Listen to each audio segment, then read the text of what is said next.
Welcome to Big Blend Radio's Jefferson Highway Show. This historic highway was formed in 1915 by the Jefferson Highway Association. It runs from Winnipeg, Canada, all the way to New Orleans, Louisiana. Let's go!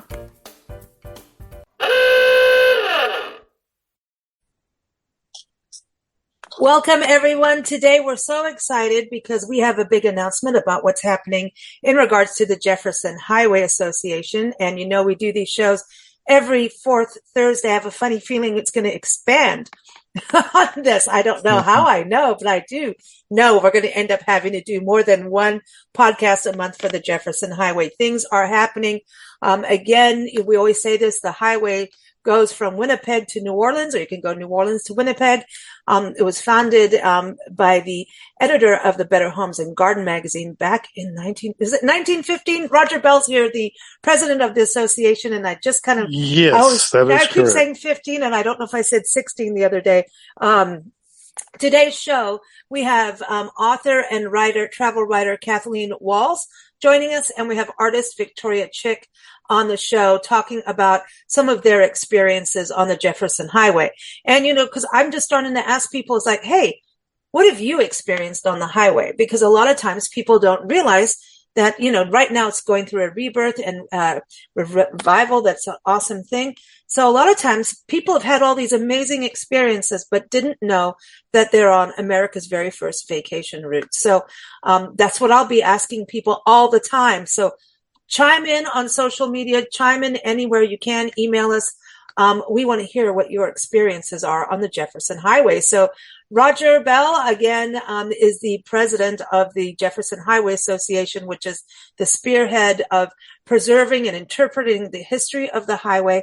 Also has amazing programs for communities to have signage.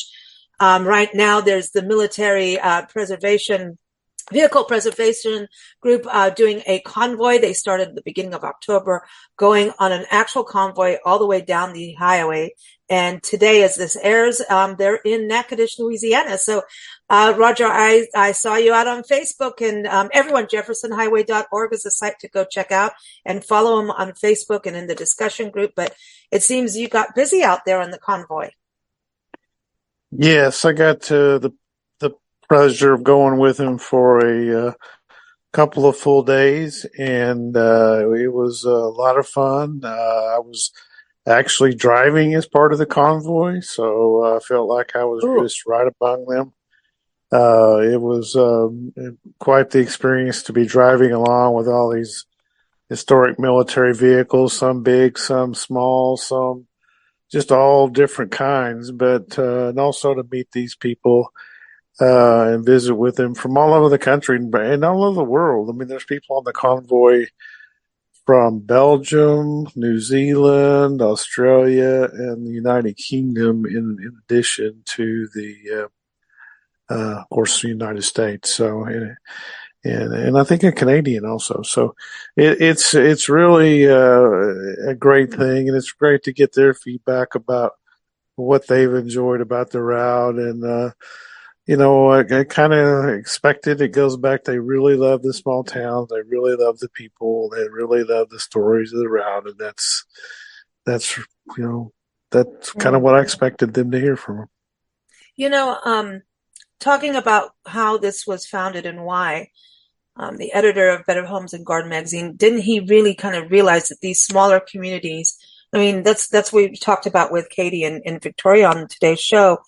How these charming downtowns, these agricultural communities, but he was kind of visionary in understanding this route, you know, palms to pines, right? Or pines to palms, whichever way you want to look at it.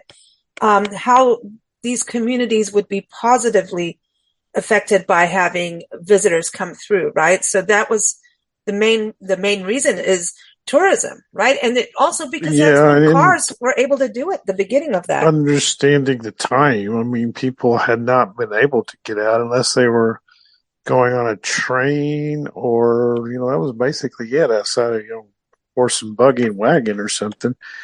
And these newfangled things called automobiles, at first they were really for the privileged of the rich, and as they became more affordable, people wanted to get out. And what they found is roads were not really going conducive to travel and certainly not long-term travel. So it was a grassroots effort. It was the community working together to make this happen, and that's really what's happening today as we build it back, as I tell people. But the convoy really, it's touched so many different communities over the last few weeks. Some of it I've followed online or by emails I've been getting from people, and just really enjoying seeing these vehicles, and I think it's also helped to people to discover more about the Jefferson Highway,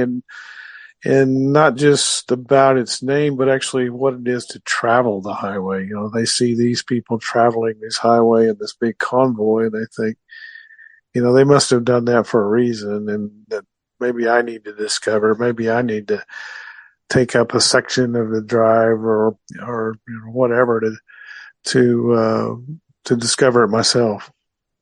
When Nancy and I, a couple of years ago, we did that spur of the moment 4th of July weekend and a few days on the highway. And we've done other parts of the highway over the years too. And of course, we did a lot of the highway without knowing we were on the highway. That's what I love about it. Like we were talking about Gladewater on the show, Gladewater, Texas today. And, I was going through our notes during the podcast, and, not all of them, because Nancy is like, you wouldn't believe, Nancy's basically put an encyclopedia together of all the famous people, all the towns, all the attractions. I mean, she's kind of gone down the biggest Jefferson Highway rabbit hole, but I don't know, you and Nancy would have to you'll have to duke it out. Yeah, there's a ton. And, I was surprised. We were in Stringtown, Oklahoma, which is a small community in southern Oklahoma on the route, and it's also basically the home of Reba McEntire, and yeah, I saw her video. The community wanted to get her to come to see the convoy. They couldn't get that arranged because I think she was in Nashville, but she did record a video that we played online, welcoming the convoy and also talking about the historic Jefferson Highway. So, it's that was fun. That was a total surprise for everyone, but they wanted it to be that way. But that's awesome. There's a lot of these, celebrities or even historical figures, modern celebrities, entertainers, whatever, all over the route, and their stories are just part of it. So. It's huge. I think that it's never going to end, and I love that. When we talk about this revival of it, it's leads up to what we're going to be doing. Is we're working on something online for people to access this information. So we want to connect travelers in North America, because this is a North American highway, crosses in Canada and America, and also for our travelers from around the world, our visitors, to be able to go to the towns that are part of this highway, go to the attractions, learn some of the history. And so that's what we're doing, right, Roger? We're ready to rock and roll and get to work. You're putting us to work. The idea that has sprung up from all of us is from you and our discussions, is you are working now on creating a digital guide, the first ever of the Jefferson Highway. Probably the first real guide for the whole routes, and published in near to 100 years. So it is. It's hugely important when I talk to people all over. One of the first things they want to know is, where can I get my hands on a guide, Roger? How can I understand the route, or what maps, or what's on the route? I've talked to people recently from Europe and different places, and that's the same thing. They're intrigued by it, but there's not really any official guide, and the way that this will be is a lot, just like Route 66 or other ones. You create a guide today, you print it, and then it's probably obsolete at the time you print it. And with this digital guide, we will be able to update it, keep it fresh with new businesses, new entities, new lodging partners, whatever it is that we want to add, and also even some subtractions at times. But that's the nature of the route because it's always evolving, and I'm excited about this because this is to me one of the most important things for our future is to get a guide that is useful to our interested parties and travelers on the route. We're very excited about this, and everyone, it's going to be a digital guide that you can download as a PDF if you want. You can read it on your phone, your tablet, your computer. But there's going to be that as it's like what you pick up in print, but it's going to be online. So it's accessible to anyone with the internet around the world. And from there, we'll also have a website. So you'll have, businesses listed, welcome centers, restaurants, all of it, plus interactive maps that you can use to click through to read stories, watch videos, listen to podcasts, and also use as GPS. So if you're driving somewhere, you can go right to that restaurant, right to that attraction. Maybe it's a historic cemetery or graveyard. I had to put that in there, Roger. It's October. We have to do a graveyard guide for the highway. And so if there's, the interesting roadside attractions that Roger, Nancy, and I love, like, the Big Muffler Man and stuff like that, Paul Bunyan, all those kinds of amazing things. It's going to be on there, and it's going to be a work in progress. Our first step is to get the basic route out there so people know what the route is, where it is. So that's the most important thing, is to get you to have that. Oh, we're in Winnipeg. Oh, now we're going to go to Iowa, Clear Lake, Iowa. We're going to go to Mason City, or maybe we're going to go to Okefenokee. That's Georgia. Oh my gosh, I'm giving you a whole new Muskogee is the word. I'm giving you a new city there, Roger. But there's places like Natchitoches, Louisiana, of course, New Orleans. Shreveport, Marshall, Texas, all the Gladewater, Texas, Denton, all these amazing communities, Kansas City to go and visit, St. Joseph that we talked about on the show today. Well, Kansas, we can't leave out Kansas. No, we can't. And I think the other thing is, when are we going to, our goal is, I know your goal is to unveil this, or officially unveil it at the upcoming conference next year. So our folks that are interested or coming to a conference, this will be a special time to get a real good look at this. And then, and just like we said, it's going to evolve over time. It's going to be always, I think, a work in progress to a certain extent, because the route is, 2,400 miles, and there's always something changing or going on, or events going on, and things like that. So, yeah, I love this. It's so exciting because that's the other thing. The highway has a bunch of events, festivals. There's certain things too, like the food changes. Like we always talk about the Natchitoches meat pies. And then if you go up in this small community in Missouri, it's where the first sliced bread was created. Like, I'm serious. There's so much food history on this. Beignets in New Orleans, right? Then we go up to Minnesota, and apparently they love ice cream.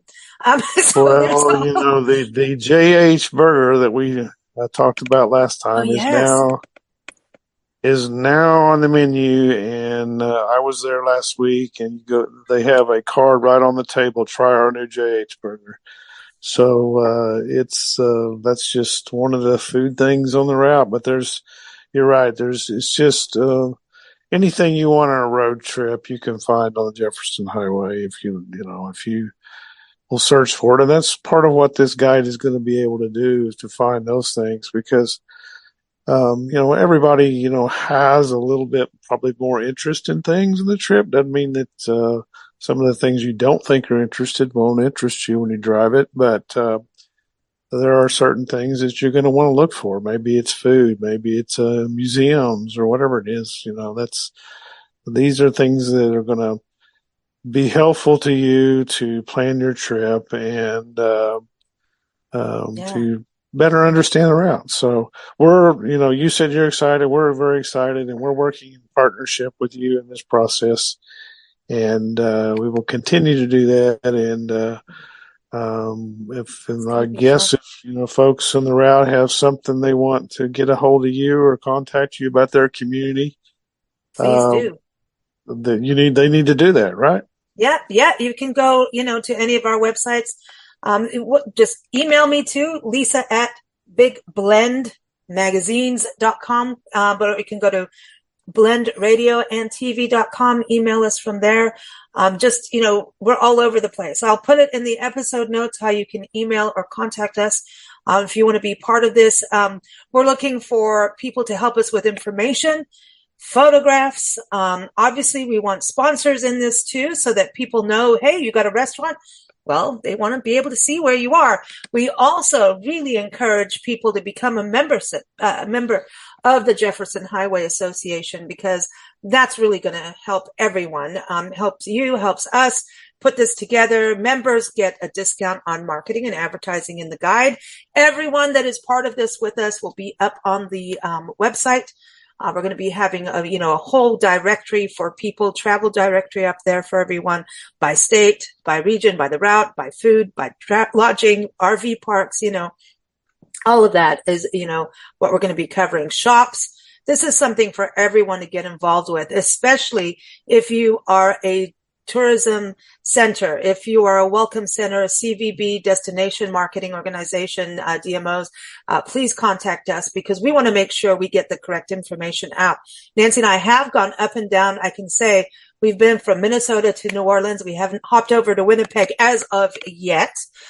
So we're looking to work with everyone to get the most information we can out to everyone. Again, right now we're really looking at getting the most basic route out to everybody, so they know, oh, this is the route. This is, the main communities. We also want to provide information for about 3 hours off of the highway itself, because why not?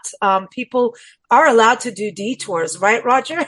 That's part of travel, is if there's Well, something up the the road, we convoy want you to itself know. has been doing that. So, they're obviously, being a quote military group, they're going to be looking at military um,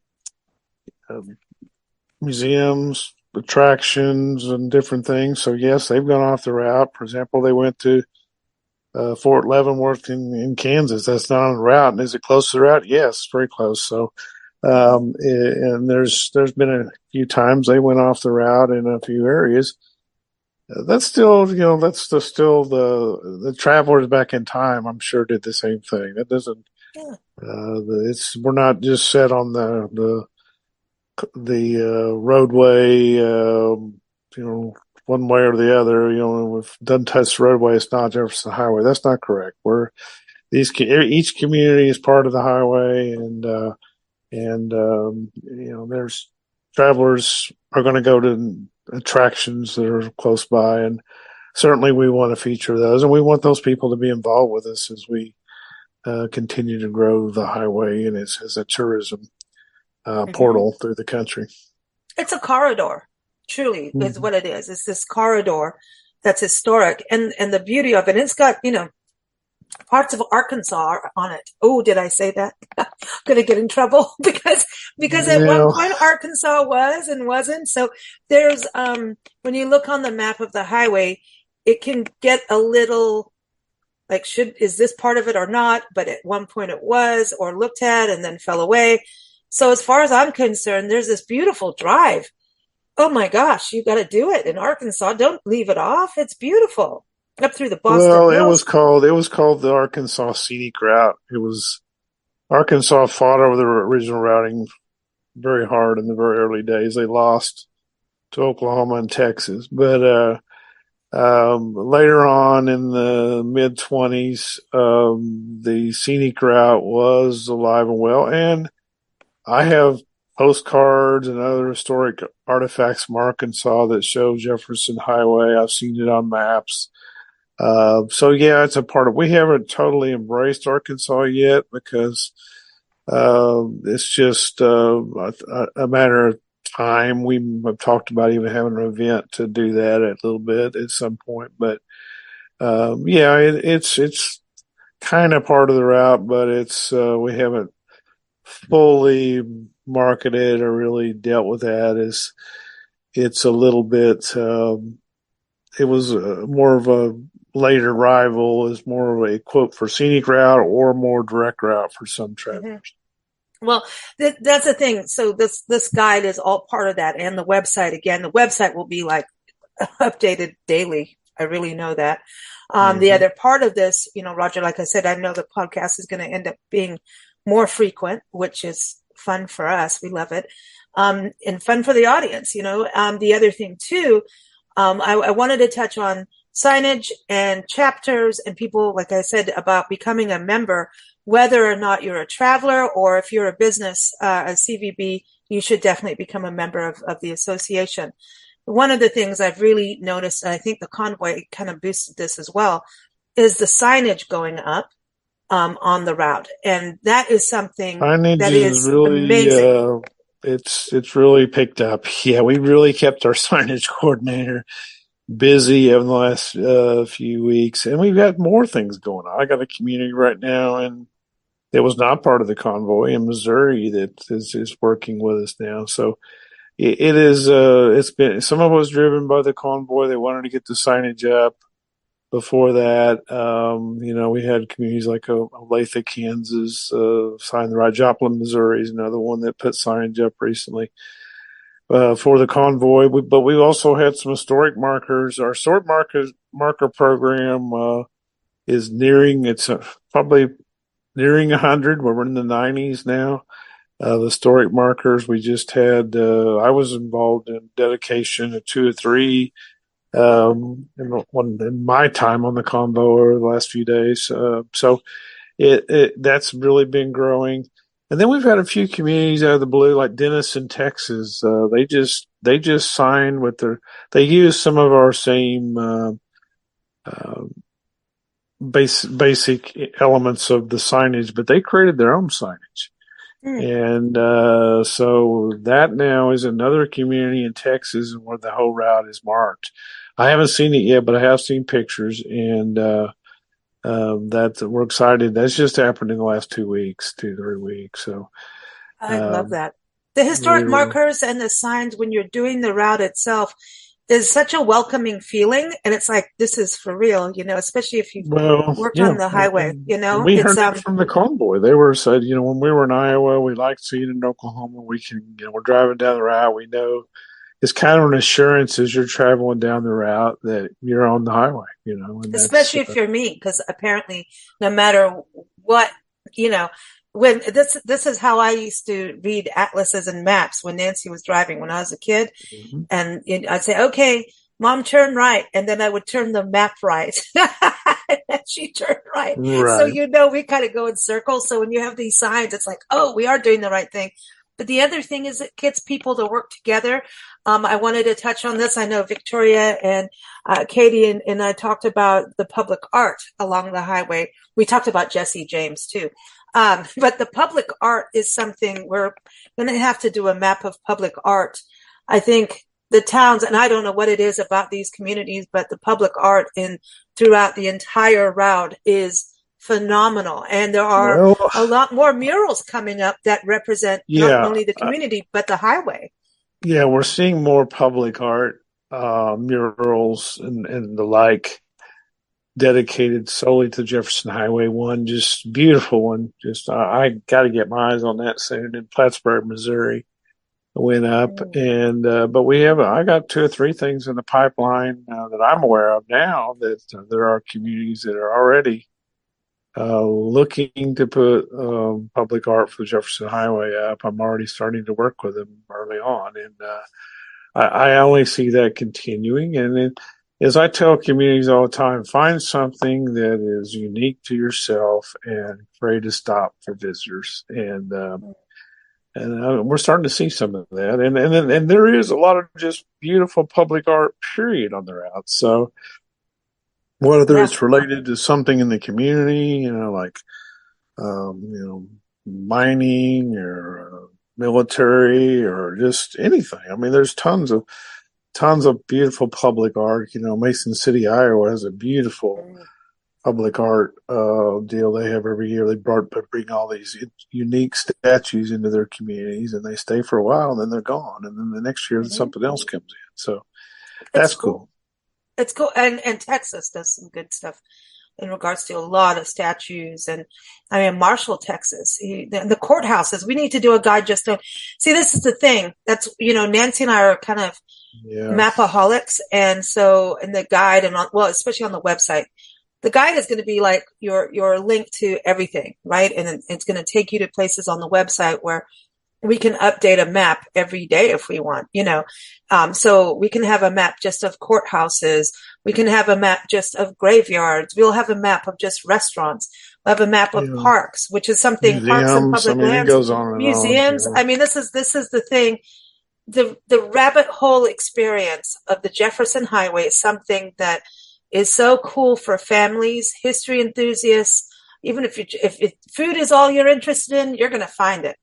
You will have an experience on the Jefferson Highway that maybe you are interested in, one specific thing. The next thing you know, you're going to find a new interest. And that's the cool thing about following highways. One of my first things I always tell people when I give programs is, I've never heard of the Jefferson Highway is one of my first slides. And, that's common. And I said, it doesn't matter if you heard of it or not. You're going to fall into the rabbit hole like Lisa has, and you're going to learn to love it if you just go out and try to discover it, because it is a great piece of Americana, and it has everything you want on a road trip and through America is on the highway. That's awesome. Awesome. Well, Roger, we're very excited. I think we're going to have a lot of work on our hands, which is exciting. That's good. It keeps Nancy and I out of trouble. And we're going to have to get back out on that highway real soon. We will be there again. In the matter of like 2 weeks, we'll be crossing over the highway and doing some detours on the highway because we need to get on that highway. We love it. And we'll be doing a little bit of it in Louisiana, I know, as we head across the country again. And we'll be going up into parts of it in Texas this year, too. And then next year, first thing, we'll be out in Kansas. And if we go to Kansas City, that means we're going to come see Roger again. And Priscilla, our pink sock monkey, she needs some Jefferson Highway swag. And that's the other thing. As this highway is having this revival, we're finding more and more places like visitor centers, welcome centers, and actual, destinations on the highway are becoming like a welcome center with information, pamphlets, things like that of what to do in an area that's related to the Jefferson Highway. And so we need swag. Priscilla, our sock monkey, who's our Love Your Parks tour mascot, she has all these pins and everything from parks that she's visited. And now I think she needs something. She needs a Jefferson Highway t-shirt or something. We'll have to get her something. We'll have to get her a friend to go along with her. She loves friends. We have some mascots coming soon. So she likes that. Show. Yeah, no, but that's the other thing is people can contact you through the jeffersonhighway.org website. If you want to be someone to be like a welcome center, right? Like a tourist stop. That's something that you're looking for too. Yeah, I think we have 9 now. And it's evolving. We kind of have some criteria for that, but yes, you can contact us if you have an interest in it. Cool. Everyone, jeffersonhighway.org is the website. Follow them on Facebook and then join their discussion group. It will keep you busy all day. And then, like us, we go, we went down the rabbit hole again. So we'll be publishing our rabbit hole findings really soon in the first official digital Jefferson Highway Travel Guide. It's going to have a full website to help you along the way. We'll stay up to date on Facebook and social media with it as well. So, and talk about it more. Next month, we will have at least some beginning part of that website ready for you to start browsing and planning. So next time we're doing this show with Roger, we'll be able to say, check out jeffersonhighwaytravelguide.com. So check it out. Don't check it out today, but check it out next month. Thanks so much, Roger. Always good chatting with you. Thank you, Lisa. We'll look forward to visiting with you again next month, if not before. Yeah. So. That's right. I know we may have a show before that. And everyone stay tuned because Katie Walls and Victoria Chick are on next. We're going to talk art, music, swimming pools, historic hotels, Pony Express, all kinds of good stuff on the highway. Oh, and Jesse James.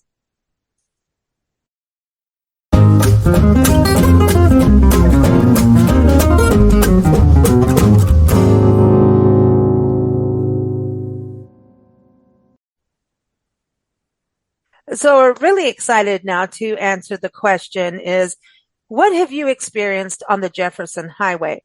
And, that's the thing, as it is coming back to life big time. I mean, right now, as this airs, this military convoy of historic military cars and vehicles are entering the most historic settlement and city of Louisiana, Natchitoches, today, right now. They have been going since October 1st from I was going to say Minnesota. I was going to say Winnipeg, but they didn't get to do from Winnipeg over. But this convoy of military vehicles, historic military vehicles, has gone from Minnesota and they're going all the way to New Orleans. The entire month of October, this has been going on, which is so exciting. And it's historic. And if you think about Louisiana, that's where the Louisiana maneuvers happened. Just that's where the tanks and all of that, they learned about, hey, how do we handle all this kind of terrain? And so it's pretty epic. And towns and cities all up and down the highway. Again, the highway goes from Winnipeg to New Orleans or New Orleans to Winnipeg, however you want to look at it. The very first vacation route of America, the very first international highway, everyone's coming together. Signs are being put up all up and down the route. Even Reba McEntire dedicated a day and did a video recording during this military preservation. So this is so exciting. So I reached out to a couple of friends that I know about the area and said, hey, I think you've been on the Jefferson Highway. Did you know? And that's the thing. I think a lot of people have been on the historic Jefferson Highway and had no idea that they were on this iconic route that was started back in 1915 by the editor of the Better Homes and Gardens magazine, who realized that this route needed to happen also to help the farmers and these small communities with tourism and fun tourism. Think back to 1915, what our cars were like. People started driving. I mean, they were staying in historic hotels or car camping in tourist camps. Would you like to go camp out in the swamp? Let me ask you that. They did. They did it. They saw everything. It was the Palms to Pines Highway or Pines to Palms Highway, whichever way you want to look at it. And you go in through all these small towns. Nancy and I have done a road trip or two, quite a few, jaunts through this highway. It goes through Texas, Oklahoma, Louisiana, Iowa, Kansas. I mean, all the way up Minnesota. And it is pretty epic, this trip. And so a lot of people did this every year. And so at some point kind of fell away, and this resurgence, this revival is exciting. And so I encourage you, this is like our Route 66, but it's older than Route 66, and we're not knocking Route 66. Route 66 rocks. That is coming up with a huge celebration coming up in the next couple of years. And a lot of times Route 66 and the Jefferson Highway connect. And so you'll find that in Missouri and in places like that. So, and also the Jefferson Highway connects with the Lincoln Highway as well. So this is just all part of America and road trip history. And that is Americana. Americans know how to road trip. And this is where cars, you think about Ford and what they did. I encourage people to read An American Journey, which is a great book written by Wes Davis about the history of road tripping, which started around that time frame. Edison, Firestone, Ford getting into a car with a naturalist as well, getting out there into the world and realizing people need to travel. That's how we ended up with car mechanic shops, gas stations, and everything. They realized for all of this to happen, it was all exciting to be in town and have a car. But hey, to actually start exploring the world was another thing. So we got Victoria Chick on the show today, artist Victoria Chick. She's on our show every third Saturday talking about the world of art. You can go to victoriachick.com. She's also the spearhead behind a fine art museum coming to Southwest New Mexico. Silver City is her destination, her community, and she's spearheading that. And I don't know, we always go down rabbit holes, but I think her life has been lived up and down the highway. I'm just going to call her a highway baby. So welcome back, Victoria. Highway baby, how are you? Thank you so much. I've never been called that before. I didn't know there was such a name, but I kind of like it. I like that.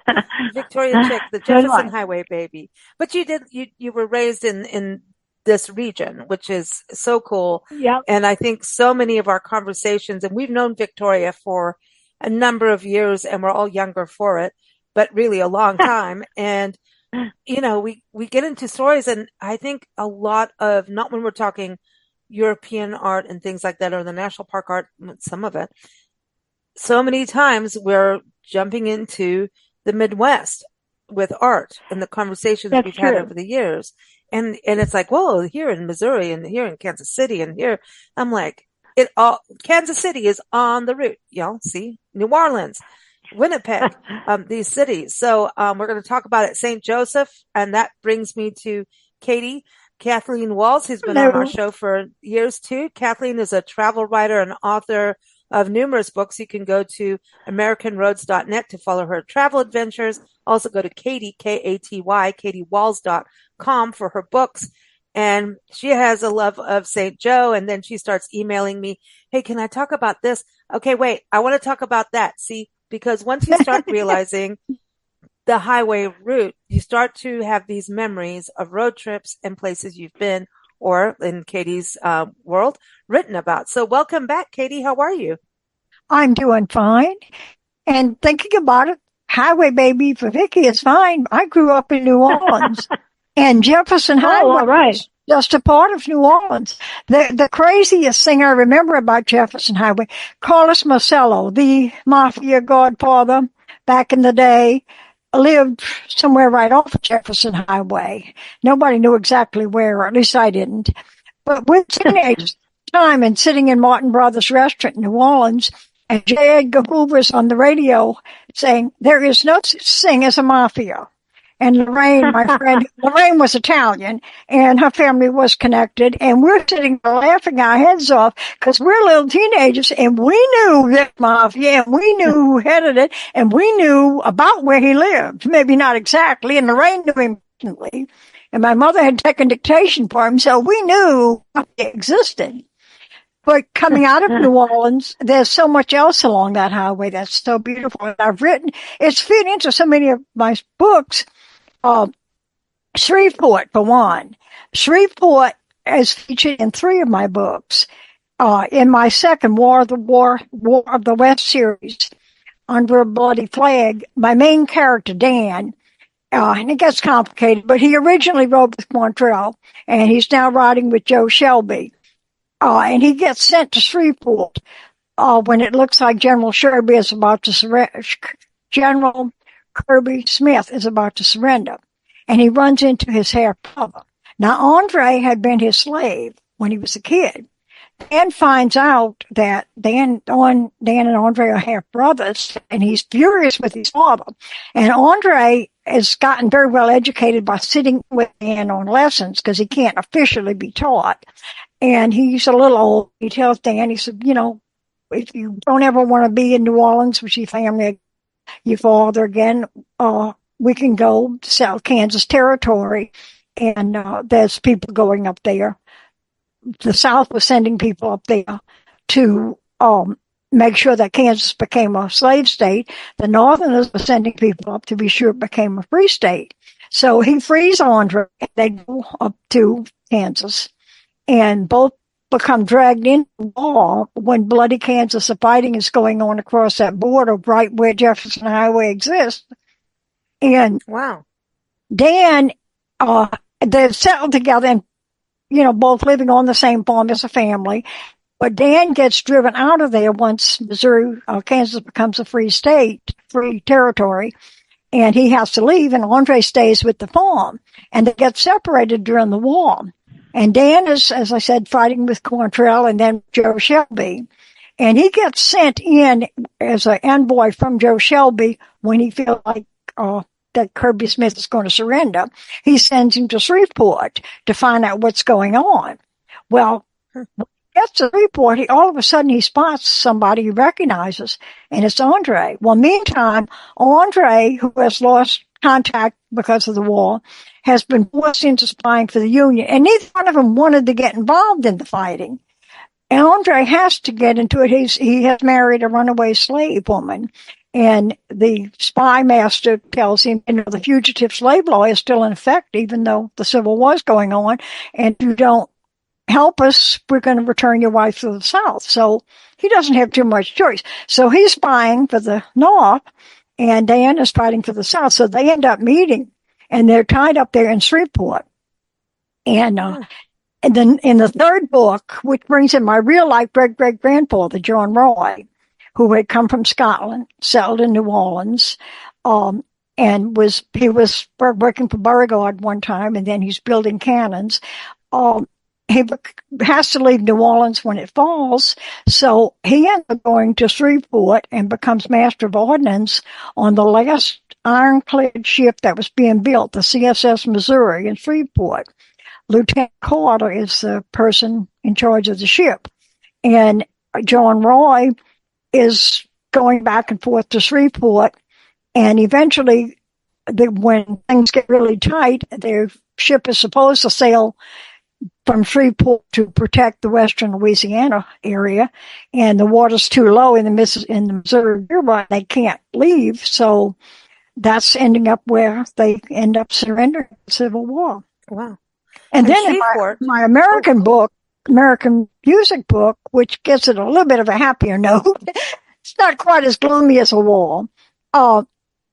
Shreveport, the auditorium, Shreveport Municipal Auditorium was the home of one of the next best musical shows to the Grand Ole Opry, a competition for it in a way, the Louisiana Hayride. And a star was born right in the beginning on that. Hank Williams Sr. sang Lovesick Blues in 1940 there. And before that, he had been just playing unknown bars and joints. And because of the boost that being on the Hayride gave him, he was on his way to stardom. And then another star came along. Back March 3rd, 1955, Elvis Presley, still a teenager.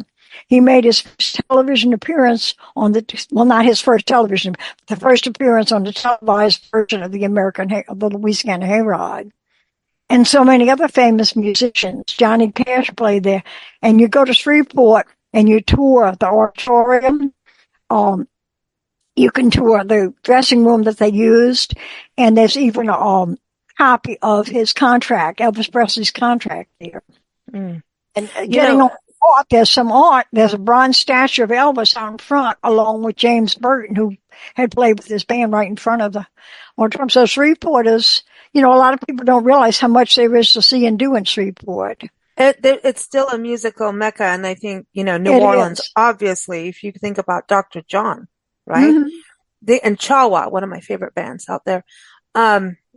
There's so much music, and Johnny Master and the Mama's Boys, Lillian X is, in the actual, they're more heavy metal, and they're in, they have a heavy metal Hall of Fame, come from there. And they were kind enough to come on our Hurricane Helene event and, been on our shows, but so many musicians. You got to think New Orleans, Baton Rouge, Kenny Neal, comes from Baton Rouge area. Yeah. I'm not familiar with the newer ones. And you got to think Louisiana too. You got Jerry Lee Lewis, and we had Linda, his sister, on the show. And, I was talking about the highway with her. Outside of Natchitoches, which is the oldest settlement in the city of Louisiana, there is a country music museum. And we went there after we'd been to Gladewater, Texas. And Gladewater is on the Jefferson Highway. So there's these tiny towns in Texas that are part of this, like Marshall, Texas, which we've been to, that connects to Lady Bird Johnson was born near there. We went somewhere there that she was born, like there's a marker for her. There's historic markers all over Texas. If you try to stop and see every marker, you're never going to get anywhere. Like there's a marker, like, I mean, you blink your eye, there's another one and another one. You'd be driving all day.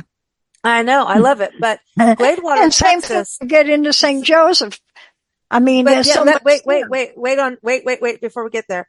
Gladewater, Texas is connected. And when we went there, there's a Grand Ole Opry there. And, it's not far away, right? And, they were talking about the Louisiana hayrides. Now, I don't come from this country. Well, I come from this country, but I had no clue. And so I'm like, what do you mean? Are they all on the hayride? Like, what? I had no clue what the hayrides were. But Gladewater has history of Tom Perryman and Elvis Presley, Johnny Cash, Bob Luman, Johnny Mills, and Jim Reeves. Elvis Presley actually was there as a truck driver before, he was a truck driver at one point. And so he would go there and stop and do like a song or two while he was working. Johnny Cash wrote I Walk the Line there at the back of the Grand Ole Opry in Gladewater, Texas, which is also, you can find out more about this in Tom Perryman. Tom Perryman's history is amazing. The Gladewater Museum, I mean, this is a town that ran on oil and rail history. That's their big thing. And turns out after the oil kind of ran out, they became the antique capital of East Texas. So we were there. We did a lot there. And then it turned out like there was this route that went from Gladewater to the Natchitoches area. I didn't know about the Jefferson Highway at that point, but this was kind of that route, which is fascinating. And the history of music on the Jefferson Highway all the way to the crash, the day the music died up in Mason City up in Iowa, and the surf ballroom. We've got, the Big Bopper, Richie Havens, Richie Havens is guitarist. And then also, they went down there, and you can go to the site, and it's bugging me because now I just forgot the name of the Crickets. Who's the dude from the Crickets? Oh, yeah. Come on. Buddy Holly and the Crickets. Buddy Holly. Thank you. Buddy Holly. He passed away. They all passed in that plane crash and the pilot. And you can go out, you can hike out to the site, but also go to the surf ballroom. And that was everyone went to that conference. Natchitoches has been on the conference for the Jefferson Highway, so is Mason City. So there's all this history, and then you've got to think, Oklahoma history of music. So it's pretty cool. But we do want to get to St. Joseph, and so I want to get Victoria back on the show here, because Victoria, St. Joseph, Missouri, that had some music too, didn't it? Like you were talking about that in emails today. I lived in Liberty, Missouri, and we would drive. It was not very far from St. Joe, but 60 miles or a little bit better. And we always used to go up there for an exciting evening. We go to the Frog Hop Ballroom, and they had these great country music stars. I was telling Katie that it seemed to us like that those people that owned this Frog Hop must have been really in tune with what was good and what people wanted, because they had an eye or an ear for who was coming up, and so they would book these people, like a year in advance, and they would almost always book the people who the next year were declared the top stars of the year. So we got some great experiences, because the Frog Hop it's a big, huge room. I mean, there could probably fit 900 or 1,000 people in it. So you would bring your own bottle, and you would buy setups. So you never knew what was gonna happen. But sometimes it's a long way back to Liberty after an evening at the Frog Hop. So wow, we always had a good time, and that was in like the early 1970s. Wow. when we were doing that. So it was when the Mandrell sisters were more than Barbara Mandrell. So Hey, now you don't knock heard, Barbara Mandrell. She was on our show too. So hey. No, I'm not knocking her. No, I'm not knocking her at all. No, they were a good group, and Johnny Paycheck and the guys that were eventually Buck Owens and on television. Oh, Buck Owens. So, yeah. Yeah. So we saw a lot of really great people. Wow. Yeah, Buck Owens. So Buck Owens created like the Bakersfield sound. You know, he's huge in Bakersfield, obviously. But then Johnny Paycheck, we did a show with his bass player up in Julian years ago in San Diego. I don't know if you know yeah. Yeah, his bass player was he anyway, that's it. We all you see this music has connections everywhere. But I think what's so cool about, St. Joe, it is St. Joe, right? It's St. Joseph, Missouri, but that's also a Pony Express destination too. It is. Which right. is really cool. And then, so now St. Joe, I know Katie's itching about this. She went, and Lewis and Clark went through their Jesse James history. Listen, I don't know what went down on the Jefferson Highway, but there's all kinds of rebels and outlaws and all kinds of stuff, right? There were women outlaws. There was all kinds of good stuff that we all think is cool. Jesse James got around. I think it was Carthage, Missouri we went to, that Jesse James was there too. And was it Liberty?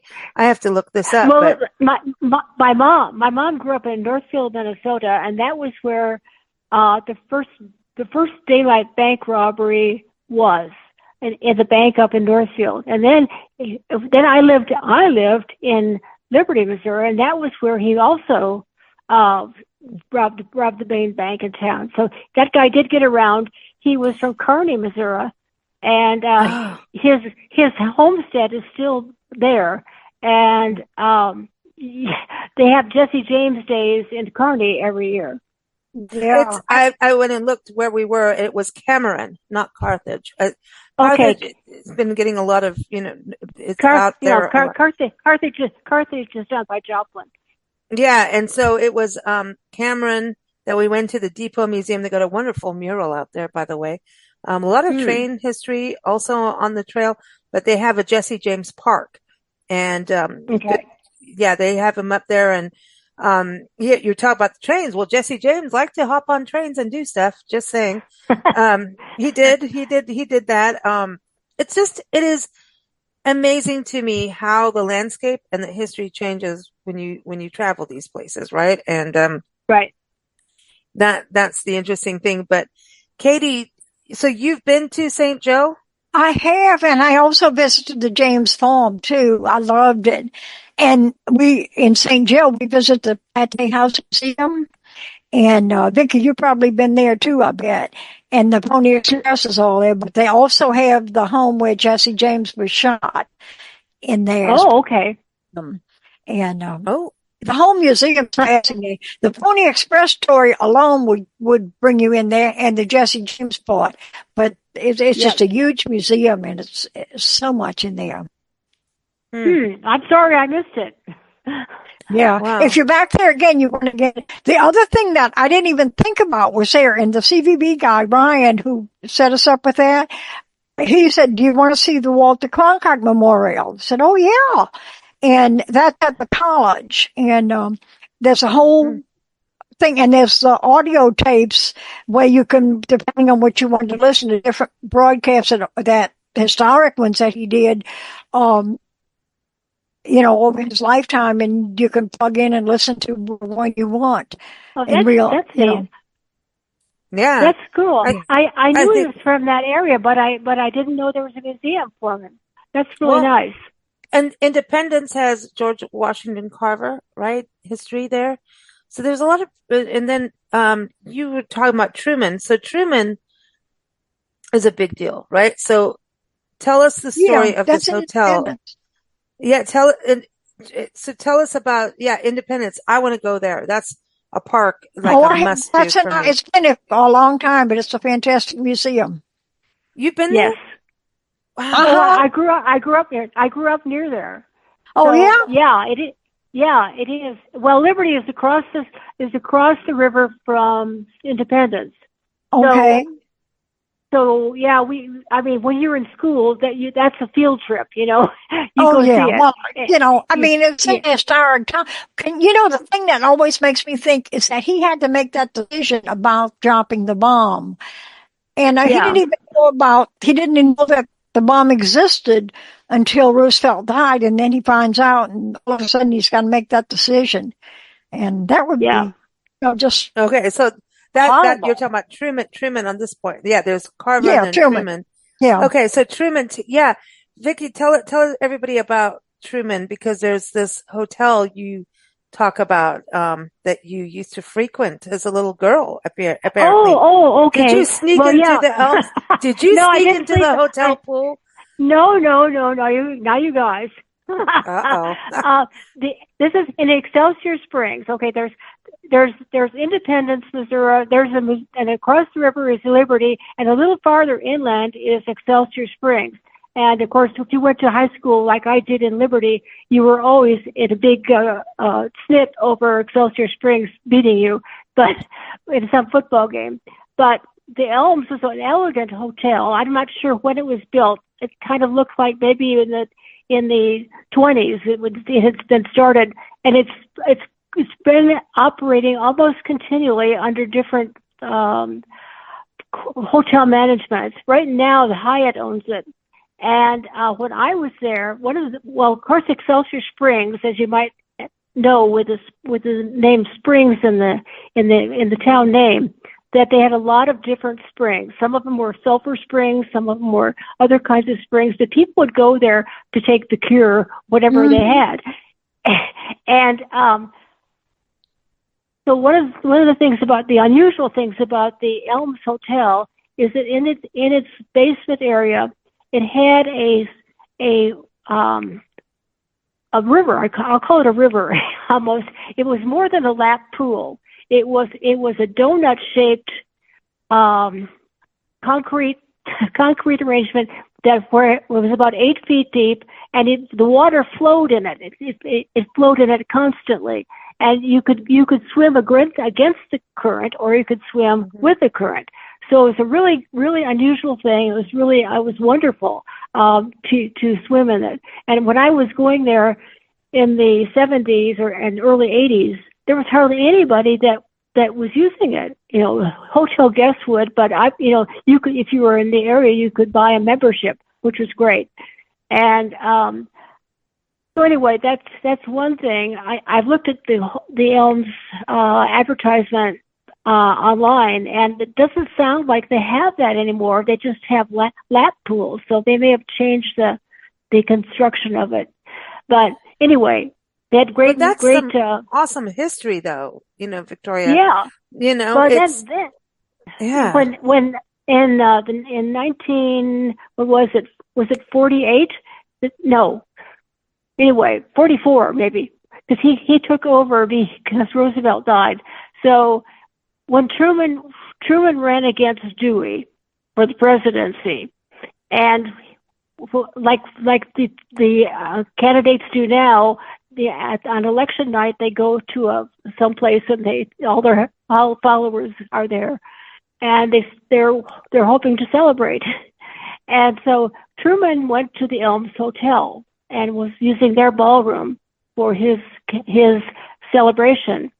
And there's a picture, this pretty well-known picture of Truman holding up a newspaper on that night, and the headline of the newspaper is "Dewey wins."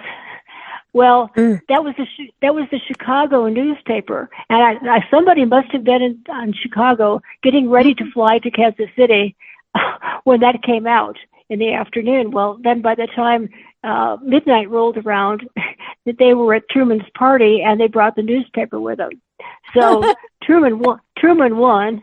But he had that newspaper of Dewey wins, and so that kind of gets printed. I'm sure it's in the Truman Museum because I think it is. Yeah. So that's the story of that. But the other thing about the Elms or about Excelsior Springs is that it used to be a real haven for people to take cures of various kinds using spring water and hot springs too. And so it was. I mean, when I moved in that area, there must have been a dozen places. I don't know what they would call them, rehab centers maybe, that specialized in using spring water. And remember when the 1950s, when polio was really pronounced, and we were warned, don't go in the swimming pool.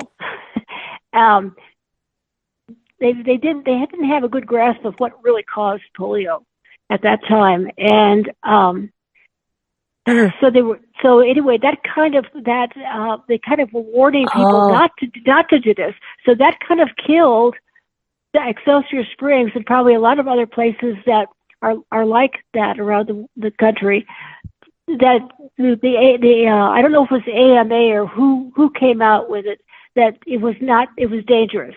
It did no good to do this, and it was dangerous. Well, about 40 years later, then they're down. Now you look online and you can find all these recommendations that of how good water therapy is for various kinds of ailments. So I think Excelsior might be capitalizing on that, because it's sure the prescription against it really kind of killed that industry for a long time.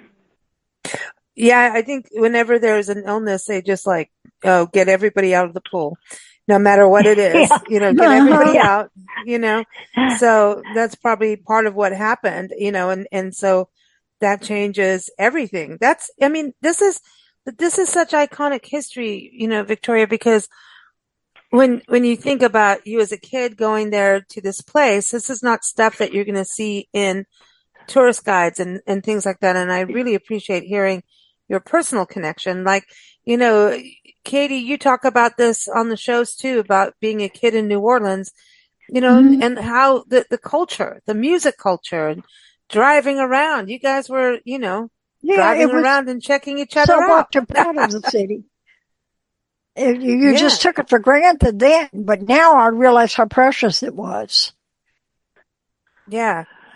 And so that's part of the history. And when we look at this historic route, this revitalization of it, this rebirth, which is so exciting, it's getting people back connected with Americana, the history of America, how people lived, how people traveled, what they experienced. So I think Victoria, if you really thought about all the art that you've experienced on what is on the Jefferson Highway, that's pretty massive. If you think, right. We'd never have. We'd have to do a show all day long. It's all right, we can do it. Well, but you know what I mean? Yeah.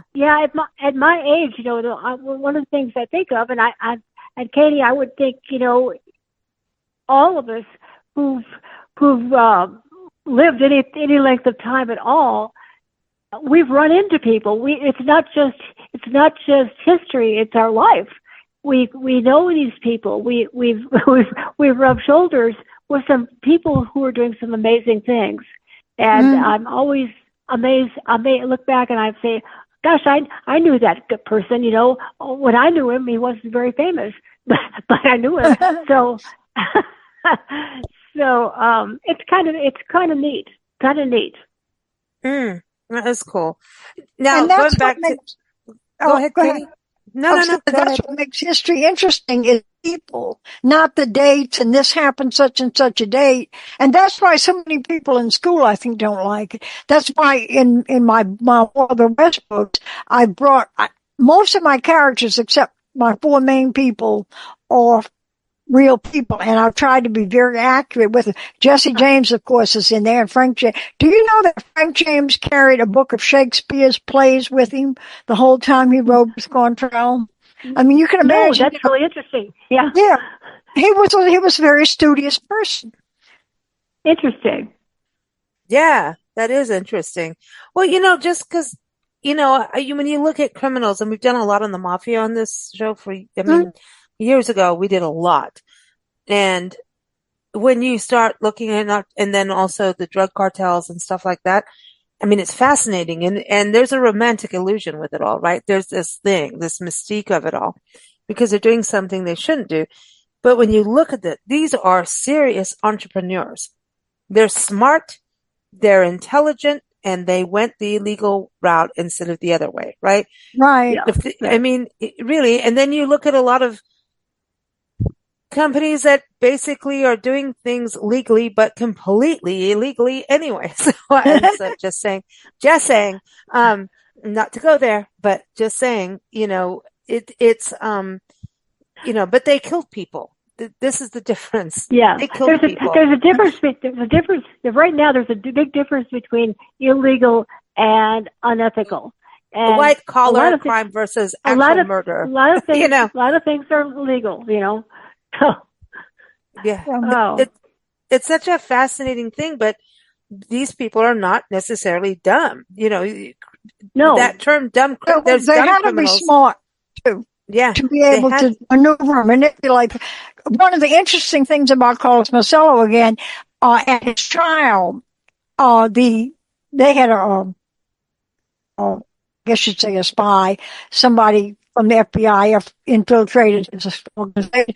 But at the end of his testimony, which of course did convict him, he turned around and he said, "But I want to say that Mr. Marcello is not any more dishonest, more crooked," I don't remember his exact wording, than the Louisiana politicians he was bribing and dealing with, because he was offering the bribes, but they were taking them. Yes. Mm. Yeah. Wow. Drama. The drama. So St. Joseph, Missouri, or Missouri, as Victoria says. Katie, you've been there? Oh, yes. We did a trip all over Missouri and found it, and actually twice along that Kansas-Missouri line. It's the fact that that's what inspired me to do the whole war. It was going to be one book, and it grew, but there's so much history that's not being taught in the schools that's there, and that needs to be brought out and told to people just because it wasn't taught. And right or wrong, it's history. It happened. Whether we like it, whether we don't, it happened. It needs to be brought out, discussed, and the wrong may be apologized for, but it happened. Yeah. No.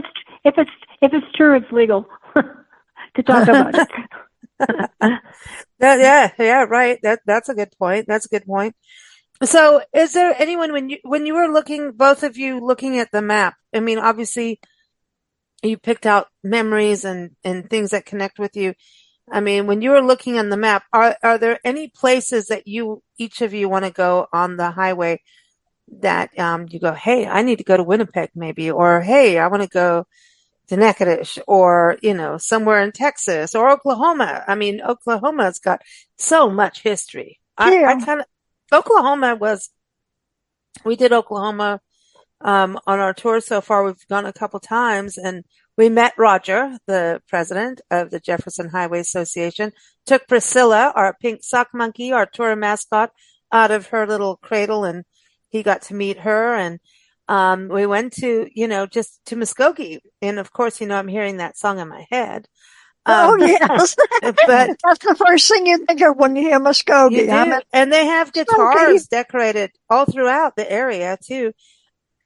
But Oklahoma surprised me. I think out of any state, I don't know, but I think these Midwest towns create art more than they're prolific in art. Murals. Come on, Victoria. How many times do I tell you, hey, Victoria, we just went to this little town and they had this amazing mural. Yes, yeah. How many times? It's kind of even there's tiny, tiny towns with one mural that represents their town. We've talked about doing podcasts on that, right? And it's going to happen. I think you're right. You're right about small towns, though. And Midwest small towns. I wound up going to college for my first year and a half in a small community in Kansas, and it was like 1,200 population, and I mean everybody was supportive of art. If they weren't buying somebody else's art, they're creating something. You know, they're doing music, they're doing painting. You know, they're invested in it, and the whole town is. So I think. And that it really struck me that because it's really different than a bigger city. I mean, percentage wise of the population in a small town, they seem to me more aware of what's going on around them, and they express what's going on around them in different ways that are artistic. Yeah, you see the murals so much in the small towns too. Beautiful drawings. Yeah. I mean, these people are really talented. Some of them. Lots. Yes, they are. Yes, they are. And it's their way of sharing its town pride, community pride, telling the history. There was now I've got to go back and see where we were. I think it was again in Missouri, one of these trips that we were on, and there's murals, and this was one specific tiny town, and I think it was Missouri. I got to look it up again. Or maybe not. But all they had was one mural with a train with, I want to say something about strawberries or something. They had a town square. I think this was a separate trip, actually, now that I think of it, because we went to so many. I mean, we found a person with their own gas station outside their house that was from that era, I mean, stuff like that. And then there were so many parks. Oh my gosh. Faribault and, in Minnesota, and Riverbend Nature Center, and there too, Faribault, excuse me. Not Faribault. I get it wrong. And by the way, listen, y'all have the biggest mosquitoes. They have, yes, I know. Mosquitoes. Yes. They're do. Proud of that. This is the one thing you can get from Minnesota to New Orleans are those. But I don't want to discourage people to travel. There's things for that. But I mean, Minnesota blew my mind. I had no idea how beautiful it was. And, I think what's so great about this route is that it is, there's Iowa Falls. Oh my gosh. Y'all need to do that. Go walk over that little bridge, that suspended bridge. You guys can all do that. I'll take your picture. It's swinging bridge. No. But the Midwest, when you think about tourism and travel, you always hear about the Southwest. You hear about the Northeast, the Southeast, which we love, and it's part of the trail. But the Midwest, I think, gets left out of the mix of destinations. Personally, I'm just saying. And I travel the country. I drive it. I think it does. I think it gets left off the map. And there's so much to see there. I've done 2 trips in Kansas, and every one of them was fascinating. Brand new things that I had never thought about. Yeah, Kansas has been through a lot, man. Mm-hmm. Missouri's been through a lot. Iowa. I have a thing for Iowa now, Yeah. And who knew, and I think it was Iowa, that one place what I was thinking of. Well, who knows? It was we really have done a lot on the trip, and unless I have my notes in front of me, which is they're extensive. It's not. I just got to get it up on the website for everyone. But honestly, these towns are where people actually talk to you. It's not New York City. Yeah, you know what I mean? You go in. I remember once we pulled off and we really needed some coffee. We were doing some driving and listen, the prairie grass, the prairies and the flowers, the wildflowers in these places are it's intoxicatingly beautiful. I remember getting coffee somewhere and I went in and they just actually really asked me how you are. Not like, hey, how you doing? Yeah, here's your coffee. Bye. No, they wanted to know, oh, well, you're not from here, are you? We don't recognize you. Where are you coming from? And what are you here to see? What can we do? Kind of thing. It was like a visitor center, but like genuine. And it was a coffee shop. I just went in to get some coffee because we really needed it. I was amazed. The hospitality that was genuine. home. Like just, you felt like you were at home in a small town in the middle of nowhere, kind of, I think that is kind of missing in America sometimes. And I think that this Jefferson Highway initiative and what is not an initiative, it's a real deal, will maybe remind people of that kind of sense of community and togetherness and taking time out for a chat, for an ice cream cone. Ice cream is prevalent on this highway, by the way. It's an important part. It's an important. Vicki, any good ice cream spots for you growing up on the highway baby? Well, I think the day of the 10-cent cone is over, but there are a lot of good places. Yeah, because you're going through states that are dairy states. So at least up in the north, and even southern Missouri is a dairy area too. So yeah, ice cream is always something to get wherever you're going. That's cool. That's cool. So, ladies, thank you so much for joining us on today's Big Blend Radio Jefferson Highway Show. We're excited. We're going to be doing a guide that will be out, everyone, for summer travel in 2025. We're excited about it. So you can see all these different destinations. And I love that we're going to be doing this guide so that I can put everything on, paper, as you will, digital paper. It has its own website, maps, everything, so that when we have these shows, I can say, oh, this is where I'm talking about, and not sit there going, I know I saw this. Where was it? And then that's my point about today's podcast is, what have you experienced on the Jefferson Highway? I ask you as a listener, what have you experienced? Where were you? Did you even know you were on the Jefferson Highway at the time? Maybe not. So that's the thing. I think a lot of people have amazing memories up and down this highway and just didn't know they were doing, the Route 66, but it's the international road. This is our vacation route. And so it's time to kind of give this some glory where it belongs. So thank you both so much. Everyone, VictoriaChick.com. And Victoria's got a great article also about some artists on the route. Thomas Benton, remember that? Thomas Hart Benton, yes, Thomas. Yes. Thomas Hart Benton, yep. So I'll be linking that in the episode notes. I'll link it over to Katie, over to her website, katiewalls.com, Katy, katiewalls.com. So you can get the books that she was talking about her characters are in, and also go to AmericanRoads.net. So thank you, Kathleen. Katie, Kathleen, as always, Vicki, Victoria. Yeah. Always good having you both on the show. So I think we need to have a road trip, like a caravan of all of us having a party. We all need to pile into an RV and start in New Orleans and head on up. It sounds good to me. Let's do it. We got to go from gators to caribou. Well, I'll meet you in Nashville, Missouri. Okay. Sounds good. All right. Okay. Thanks, ladies. Thanks. Nice meeting you, Katie. Bye. Thank you for joining us here on the Big Blend Radio Jefferson Highway Show. The show airs every fourth Thursday, and we encourage you to go to jeffersonhighway.org to learn more about the Jefferson Highway Association or even become a member. You can also dig into the history of the highway and share travel notes with friends at the Jefferson Highway Association Facebook group. Follow our shows at bigblendradio.com. Happy travels!